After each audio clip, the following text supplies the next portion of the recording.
turma? Com certeza, né, depois de conhecermos algumas regras, entendermos alguns usos, fica bem mais fácil da gente poder ter segurança, né, no momento de escrever e até mesmo no momento de utilizar, né, na nossa fala diária, no nosso cotidiano. Então, com certeza, toda essa revisão você já está dominando, né, bastante, já tem um melhor conhecimento. Aqui a gente vai relembrar fonemas e letras. Fonema são sons da fala humana que sós ou combinados formam as sílabas, que por sua vez formam as palavras. Então, não podemos confundir. Fonema é o som. Cada som, né? Cada letrinha que a gente pronuncia, na verdade, é a tentativa de imitar esse som. Então, aqui, letra. As letras são as representações gráficas. Na verdade, são símbolos convencionados dos fonemas. Símbolos, né, que os homens criaram na tentativa de imitar o som da nossa fala. Temos aqui alguns exemplos. Mosca. Na contagem dessa representação gráfica, temos 1, 2, 3, 4, 5 letras. Tá? E na pronúncia, todas essas letras, elas são ouvidas, a gente distingue cada uma dessas letras. Então, temos 5 fonemas, porque na pronúncia, né, todas essas representações aqui, elas são, na verdade, pronunciadas. O som delas pode ser identificado. Então, 5 fonemas. Já na palavra hóspede, nós contamos 7 letras, porém essa letra H, ela não apresenta som algum. Então, por isso, na contagem de fonemas, a gente vai ter, né, uma quantidade a menos. Em vez de 7, serão somente 6 fonemas, porque esse H, ele não representa som algum. Quando digo hóspede, né, o som é apenas da vogal O. Então, 6 fonemas, 7 letras. Na palavra veredito,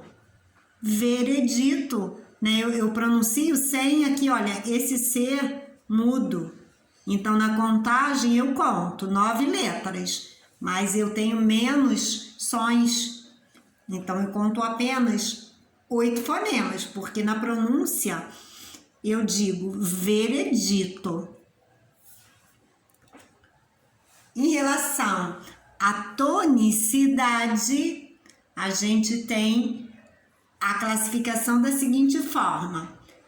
As palavras são classificadas como oxítonas quando a sílaba tônica é a última. Então, é o final, né? É o final da palavra. E a contagem é sempre feita dessa forma. Iniciando aqui, olha, do final da palavra. Então, última sílaba é a mais forte. Em bebê, palavra oxítona. Em cipó, última sílaba, palavra oxítona. E assim sucessivamente. As palavras proparoxítonas, elas contêm a sílaba tônica sendo a penúltima. Então, eu vou contar sempre iniciando pelo final da palavra. Fácil, última sílaba, penúltima sílaba. Classifico essa palavra como paroxítona. Açúcar, última sílaba, penúltima sílaba. Então, palavras paroxítonas, penúltima sílaba é a sílaba tônica, a sílaba mais intensa, mais forte da palavra. Proparoxítonas, a sílaba tônica é a antepenúltima. E eu continuo sempre, tá? Não esqueça. Fazendo a contagem, iniciando pelo final da palavra, pela última sílaba aqui, ó. Última, penúltima, antepenúltima. Então, proparoxítona. Tá bom? E sempre dessa forma. Aqui a gente tem uma representação, né? A sílaba tônica da palavra, como se na pronúncia, né? Como nós temos um som mais forte, aqui, olha, essa sílaba mais forte foi colocada numa posição um pouquinho acima. Então, jacaré é mais ou menos isso que acontece quando pronunciamos, né? Caju, janela. Então, questão de tonicidade. Em relação às palavras trás e atrás, né, temos conceitos diferentes. Traz com Z é a conjugação do verbo trazer na terceira pessoa do singular. Estou dizendo o seguinte: traz com Z eu utilizo quando eu estou utilizando na conjugação do verbo trazer. Ela traz, ele traz. O sentido é de levar alguma coisa, levar algo, conduzir algo. Traz com S e acento agudo significa na parte posterior. E quando eu digo parte posterior, estou dizendo o seguinte, que vem ou que está depois, né, situado atrás ou que ficou atrás. Então é o significado dessa palavra, né? Traz com S. E atrás é um advérbio de lugar. É essa posição que a gente indica, né, que é atrás. Situado, né, atrás é um lugar.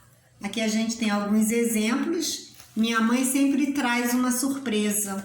Então aqui a gente vê essa indicação, né? Conduzir, levar.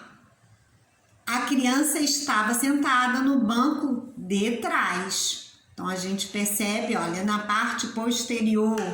Então sempre prestar atenção nesses usos. Em relação aos encontros vocálicos, a gente sabe que encontro vocálico é quando a gente tem vogais seguidas, né, em uma palavra. E aí, de acordo com a quantidade de vogais e também com a separação de sílabas, elas são classificadas de formas diferentes. Existem os ditongos, os tritongos e os hiatos.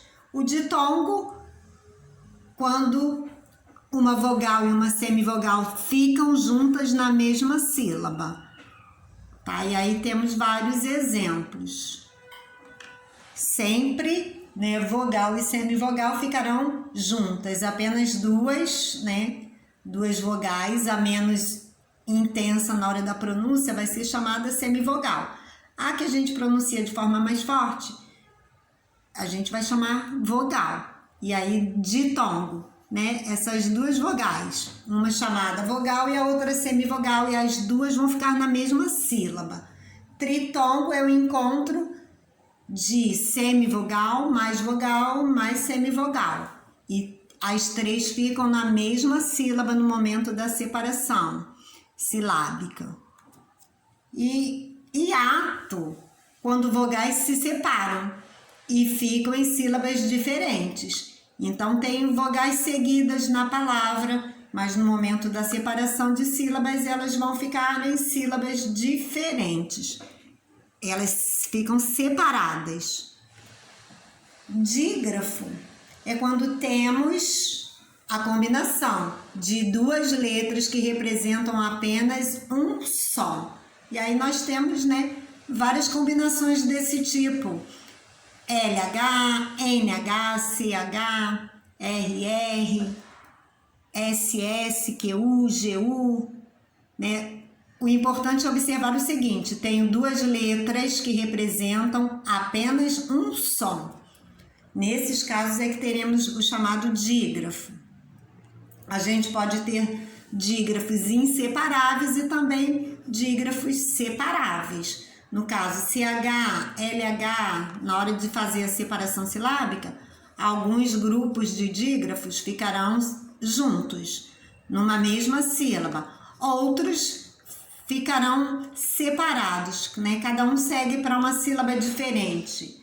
Então, no caso do RR, SS, SC. Em relação aos dígrafos vocálicos, que são aqueles sempre vogal seguida de M ou N.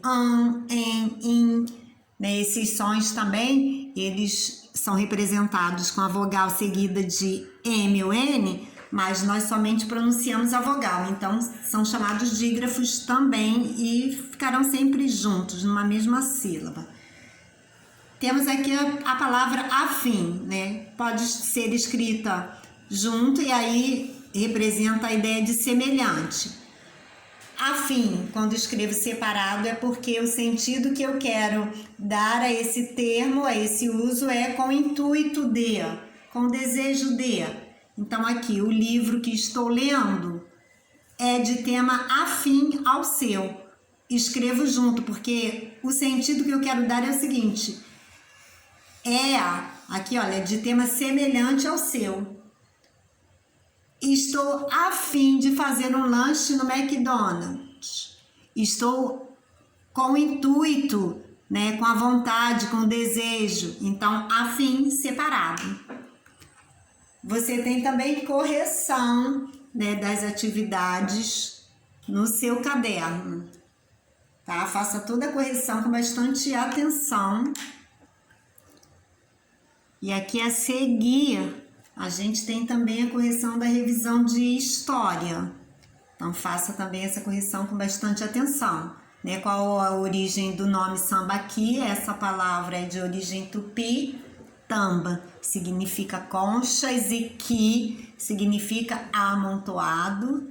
Na questão seguinte, o seminômade é o nome dado aos homens que se deslocavam de um lugar para o outro, de acordo com suas necessidades.